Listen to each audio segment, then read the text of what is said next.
तूने बातिल को मिटाया ए इमाम अहमद रजा, दीन का डंका बजाया ए इमाम अहमद रजा। अल्हम्दुलिल्लाहि रब्बिल आलमीन वस्सलातु वस्सलामु अला सय्यिदिल मुरसलीन। अम्मा बाद फअऊज़ु बिल्लाहि मिनश शैतानिर रजीम। बिस्मिल्लाहिर रहमानिर रहीम। अस्सलातु वस्सलामु अलैका या रसूलल्लाह। अस्सलातु वस्सलामु अलैका या रसूलल्लाह। व अला आलिका व अस्हाबिका या हबीबल्लाह। व अला आलिका व अस्हाबिका या हबीबल्लाह। अस्सलातु वस्सलामु अलैका या नबियल्लाह। अस्सलातु वस्सलामु अलैका या नबियल्लाह। व अला आलिका व अस्हाबिका या नूरल्लाह। व अला आलिका व अस्हाबिका या नूरल्लाह। وبعد أعزائي الحضور أعزائي المشاهدين، فأهلا ومرحبا بكم في حلقتنا الثانية التي نتحدث فيها عن سيرة الإمام العظيم الإمام أحمد رضا خان رحمة الله تعالى عليه ورضي الله عنه. يقول الحبيب المصطفى صلى الله عليه وسلم: من صلى علي صلاة صلى الله عليه بها 10. صلوا على الحبيب صلى الله على محمد وعلى آله وصحبه وبارك وسلم. وبعد أعزائي وإخواني في الله، كنا في الحلقة السابقة قد تحدثنا عن الإمام أحمد رضا خان رحمة الله تعالى عليه، هذا الإمام العظيم والذي يعد من مجددي عصره، مجددي الإسلام في عصره وزمانه رحمة الله تعالى عليه، حيث إنه جمع العلوم ودعا إلى الله سبحانه وتعالى، فكانت له بصمة في التاريخ، خاصة في إقليم الهند وباكستان وما حولهم. وقد تحدثنا عن ولادته ونشأته وعن والده وجده وتأثره بهما، وتحدثنا أيضا عن شيوخه وكيف أنه تعلم منذ الصغر وكانت له نباهة في صغره. كل هذا قد تحدثنا عنه بحمد الله سبحانه وتعالى، ولكن اليوم نكمل حديثنا عن سيرته، فنتحدث اليوم عن أسرته وأولاده، كيف تزوج وكم أنجب من الأولاد. هذا هو محور حديثنا اليوم. صلوا على الحبيب صلى الله تعالى على سيدنا محمد وعلى آله وصحبه وبارك.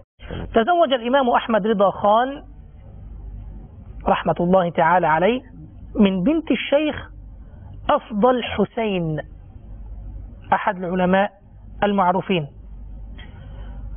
وتم ذلك الزواج بعيدا عن التكلف والعادات والأعراف، الزوجة الصالحة، وتعنى بتأسيس الأسرة المسلمة القائمة على التقوى. فكان هذا زواجه رحمه الله تعالى ورضي الله تعالى عنه، فقدم للمسلمين في زواجه نموذجا إسلاميا جميلا جدا يقتدى به. وبعد ذلك أكرمه الله سبحانه وتعالى ب5 بنات صالحات وبابنين صالحين، فكانت ذريته 5 بنات وابنين. أما الابنين فأحدهما هو الإمام محمد حامد رضا خان رحمة الله تعالى عليه، والآخر محمد مصطفى رضا خان. أما الإمام محمد حامد رضا خان أول ولديه اسمه محمد، لكنه عرف باسم حامد رضا، هذا الاسم الذي اشتهر، واشتهر أيضا بلقب حجة الإسلام. ولد أيضا في مدينة بريلي كما ولد والده رحمة الله تعالى عليه، ولد عام 1292 للهجرة. أخذ العلم عن من؟ عن أبيه الإمام أحمد رضا خان، وأكمل دراسته على يديه، ولم يكن له نظير كما يشهد العلماء بذلك. لم يكن للإمام محمد حامد رضا خان نظير في تفسير كلام البيضاوي رحمه الله تعالى، في تفسير البيضاوي ما شاء الله. فكان يفسر تفسير البيضاوي بأسلوب لم يعهد له مثيل في زمانه رحمه الله تعالى ورضي الله عنه. وكان فريد عصره كما يقول العلماء، كان فريد عصره في الأدب العربي، ليس فقط في اللغة العربية وإنما في الأدب العربي، متقنا للأدب العربي. كما كان واسع الاطلاع على اللغة الفارسية، وكانت له اليد الطولى في علوم التفسير والحديث، وكان ذلك ثمرة لحسن تربية والده. لا يعجب ذلك ولا يتعجب من ذلك ولا يستغرب، كيف لا، وهو ابن الشيخ أحمد رضا خان رحمة الله تعالى عليه. أخذ الطريقة عن الشيخ الشاه أبي الحسين أحمد النوري، ونال منه الخلافة أيضا، وحصل الإجازة والخلافة عن أبيه. سافر إلى الحرمين الشريفين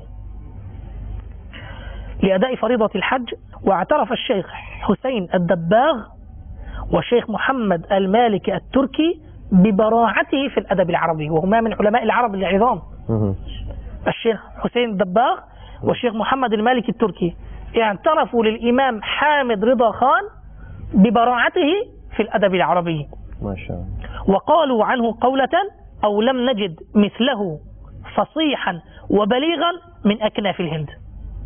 لم نجد من علماء الهند أحدا في زمانه مثل فصاحته ومثل بلاغته رحمة الله تعالى عليه ورضي الله عنه وأرضاه.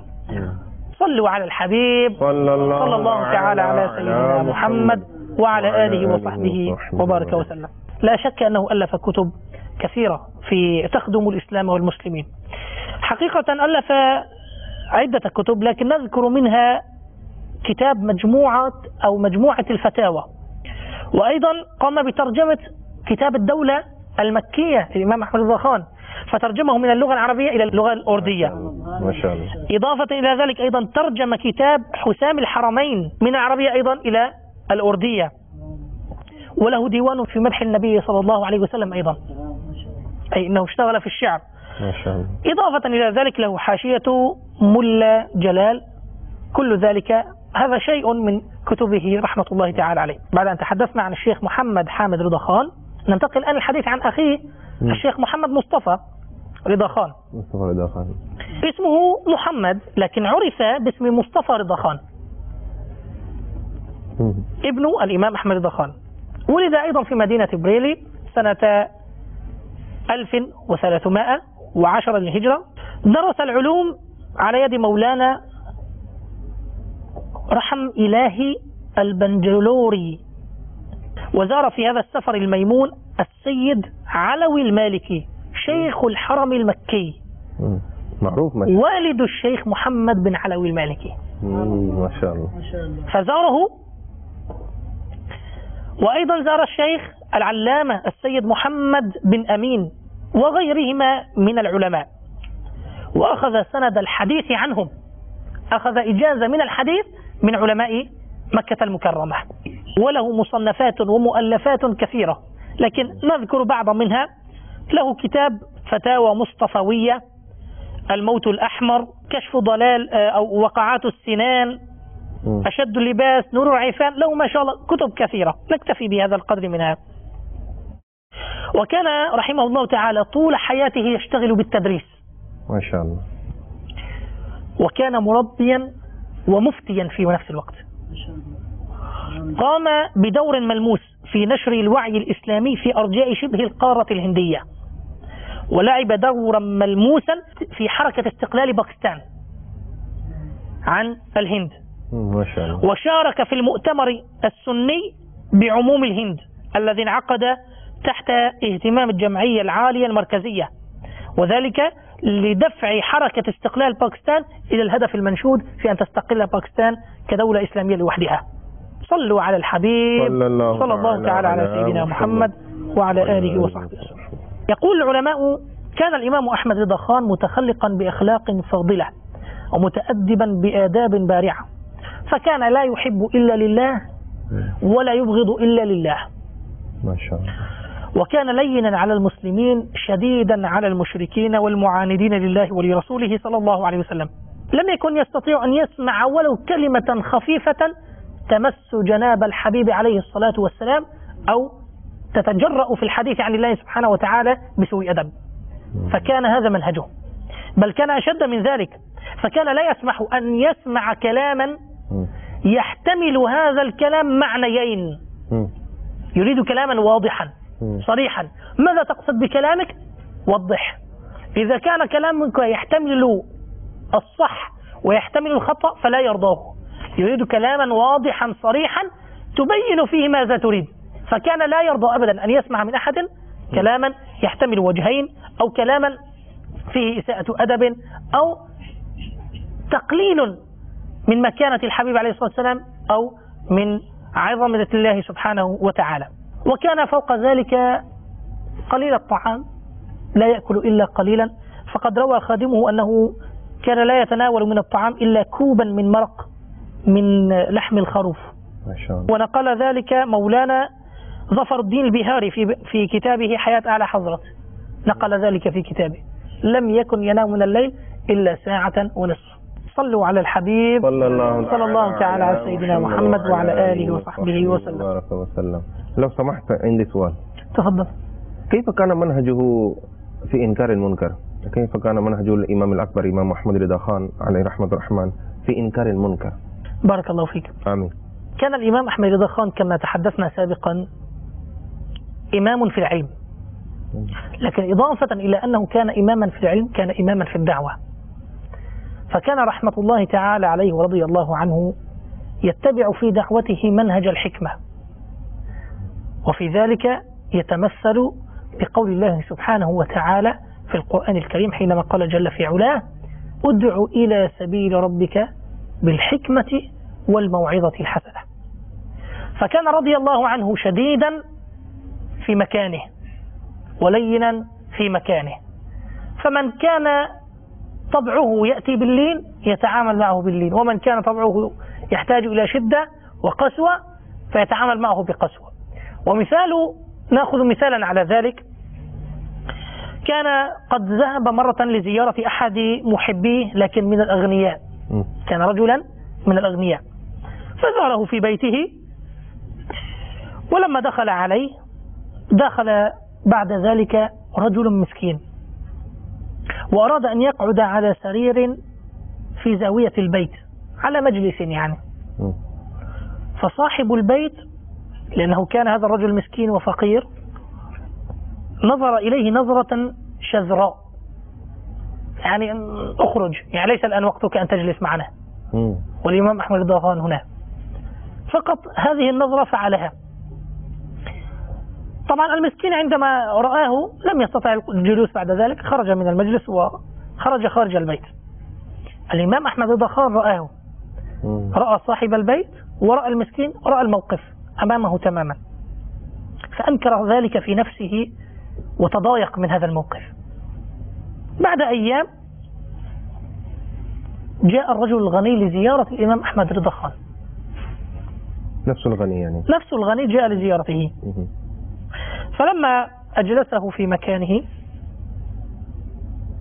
جلس هذا الرجل عند الإمام أحمد رضا خان، فدخل حلاق الإمام وكان اسمه كريم بخش. حلاق الإمام رجل فقير ذويش أيضا يعني. فأشار الإمام أحمد رضا خان أن يجلس قرب هذا الغني، اجلس بجانبه. فلما جلس بجانبه قال: إنما المؤمنون إخوة. ما شاء الله. قال له هذه الكلمة: إنما المؤمنون إخوة. بعد ساعة قليلة قام الرجل وولى مدبرا ولم يعد. العالم من حكمة الإمام أحمد رضا خان أنه يعطيه درس بهذا الموقف عما سلف من موقف فعله في بيته. فقام وذهب من عند الإمام، وفي يوم من الأيام لكنه ماذا فعل بعد ذلك؟ لم يأتي للإمام أحمد رضا خان ولم يعتذر منه. فجاء يوم من الأيام سأله الناس من الإمام أحمد رضا خان: ألا تذهب إلى بيت ذلك الغني وتزوره؟ فقال: ذاك رجل قد تكبر، فلا أريد أن أزور رجلا تكبر ولم يتب إلى الله سبحانه وتعالى، أو كما قال رحمه الله سبحانه وتعالى. أحد عنده سؤال آخر؟ لو سمعت عندي سؤال. تفضل. الشيخ إمام أحمد رضا خان فقير، صابر فقير ولا غني؟ بارك الله فيك. الإمام أحمد رضا خان في الحقيقة كان رجلا صاحب ثروة، يعني من أصحاب الغنى، ورثها عن أجداده، كان قد ورثها عن أجداده، فكان رجلا غنيا، لكن مع ذلك كان منفقا جوادا على الفقراء بكثرة. بل ينقل الرواة عنه أنه كان يضع رواتب مرتبات شهرية للفقراء ينفق عليهم في كل شهر منها. يأتي الفقراء إليه فيعطيهم راتبا شهريا الذي ليس عنده عمل أو غير ذلك، رحمة الله تعالى عليه. والإمام أحمد خان ليست هذه فقط يعني مظهر تقواه، كان رجلا عابدا صالحا إضافة إلى علمه ودعوته، كان لا يصلي صلاة إلا في المسجد، ملازما على الخمس صلوات في المسجد، لا يصلي في بيته أبدا، صلوات الفريضة في المسجد، محافظا على الجماعة، رحمه الله تعالى ورضي الله تعالى عنه وأرضاه. صلوا على الحبيب صلى الله تعالى على سيدنا محمد وعلى آله وصحبه وبارك وسلم. وبعدها دعونا نتحدث أحبتي عن الإمام أحمد رضا خان بالنسبة لعقيدته واعتقاده وإيمانه. الإمام أحمد رضا خان رحمة الله تعالى عليه كان أولا حنفي المذهب، قادريا مشربا، كان من طريق القادرية، بريلوي مسكنا، كان من كبار علماء أهل السنة والجماعة في الهند، وقد كشف الغطاء عما له من عقيدة إسلامية صحيحة بكلمة قالها. ما هي هذه الكلمة؟ قال: لا إله إلا الله محمد رسول الله صلى الله عليه وسلم، الله أحد لا معبود إلا هو، ومحمد صلى الله عليه وسلم رسوله الصادق، آمنت به، وديني هو دين المسلمين، وكل معبود سوى الله تعالى باطل، لا عبادة لغير الله، المحيي هو الله الواحد، والمميت هو الله الأحد، والممطر هو الله الفرد، والرزاق هو الله الأحد، الإسلام هو الدين الحق، والأديان كلها غير الإسلام باطلة. لا شك. انتهى كلامه رحمه الله تعالى، وقد نقل ذلك مولانا ظفر الدين البهاري في كتابه حياة أعلى حضرة رضي الله عنه وأرضاه. صلوا على الحبيب صلى الله تعالى على سيدنا محمد وعلى آله وصحبه وبارك وسلم. هل من سؤال؟ I have a question to ask. What was Ala Hazrat radiyallahu ta'ala anhu's opinion about regarding seeking wasil of Prophet sallallahu ta'ala alayhi wa sallam? بارك الله فيك. الأخ سأل طرح عليكم السؤال: ما هو رأي الإمام أحمد رضا خان عن عقيدة التوسل عن النبي صلى الله عليه وآله وسلم؟ صلى الله عليه وسلم. نعم، الإمام أحمد رضا خان رحمه الله تعالى له كتاب، هذه الرسالة نلخص منها 3 أفكار توضح لك ما تريد. أول فكرة، كان يرى الإمام أحمد رضا خان رحمة الله تعالى عليه، كان يرى بصراحة أن النبي صلى الله عليه وسلم خاتم النبيين ولا نبي بعده، فكانت هذه أول فكرة من عقيدته. الثانية، كان يرى أن الله سبحانه وتعالى أكرم نبينا صلى الله عليه وسلم بمنزلة سامية لم يحظ بها أحد من قبله من الأنبياء والمرسلين، وهذا متفق عند أهل السنة والجماعة عموما على هذا الكلام، ليس هناك خلاف. فكان يرى إبراز عظمة النبي صلى الله عليه وسلم واجب شرعي، يجب أن نبرز أن النبي صلى الله عليه وسلم معظم، لأن الله تعالى عظمه في القرآن الكريم. ألم يقل ربنا سبحانه وتعالى مخاطبا الحبيب عليه الصلاة والسلام: وإنك لعلى خلق عظيم. الله سبحانه وتعالى وصف الحبيب عليه الصلاة والسلام بأن خلقه عظيم، فكان يرى هذا واجبا، فكتب كتابا سماه تجلي اليقين بأن نبينا سيد المرسلين ما شاء الله صلى الله عليه وسلم. هذه الفكرة الثانية. الفكرة الثالثة، كان يرى الإمام أحمد رضا خان رحمة الله تعالى عليه أن النبي صلى الله عليه وسلم رسول الله تعالى إلى الخلق، ووسيلة المخلوق إلى الخالق، هو وسيلتنا إلى الله سبحانه وتعالى، فنحن نتوسل ونستغيث به إلى الله سبحانه وتعالى في قضاء حوائجنا كما توسلنا بالله سبحانه وتعالى بصفاته وبأسمائه الحسنى، نتوسل أيضا بالنبي صلى الله عليه وسلم، ونتوسل بأوامر الله سبحانه وتعالى ونواهيه وبأعمالنا الصالحة كما ورد عن الحبيب صلى الله عليه وسلم. صلوا على الحبيب صلى الله تعالى على سيدنا محمد وعلى آله وصحبه وسلم. بهذا أحبتي نكون قد وصلنا إلى نهاية حلقتنا ودرسنا لهذا اليوم. نسأل الله سبحانه وتعالى أن يكون قد أفادنا وعلمنا. نسأل الله تعالى أن يعلمنا ما ينفعنا وينفعنا بما يعلمنا، وأن يكرمنا سبحانه وتعالى بالإخلاص وبالعلم النافع والدعوة إلى الله سبحانه وتعالى والعمل بكتاب الله سبحانه وتعالى وسنة الحبيب عليه الصلاة والسلام، إنه سميع قريب. اللهم تقبل منا إنك أنت السميع العليم، وتب علينا إنك أنت التواب الرحيم، وعد علينا بعوائدك الحسنى يا كريم. اللهم إنا نسألك العفو والعافية والمعافاة الدائمة في الدين والدنيا والآخرة. صلي وسلم وبارك على سيدنا محمد وعلى آله وصحبه أجمعين. سبحان ربك رب العزة عما يصفون وسلام على المرسلين والحمد لله رب العالمين. أحبتي في الله، أحمد الله تعالى أن أكرمنا بهذه الدروس المباركة التي يشرف عليها مركز الدعوة الإسلامية، جزاه الله تعالى عنا كل خير، وكل هذا ببركة وتحت إشراف وعطايا سيدنا الشيخ محمد إلياس العطار القادر حفظه الله سبحانه وتعالى. فنسأل الله تعالى أن يجزي عنا شيخنا خير الجزاء، أن هيأ لنا هذه المجالس المباركة. ولا ننسى أن نخرج مع قافلة المدينة نسافر للدعوة إلى الله سبحانه وتعالى، حيث كما أننا نتعلم نعلم الناس فننال الأجر العظيم من الله سبحانه وتعالى. صلوا على الحبيب صلى الله تعالى على سيدنا محمد وعلى آله وصحبه وسلم. तूने बातिल को मिटाया है इमाम अहमद रज़ा, दीन का डंका बजाया है इमाम अहमद रज़ा।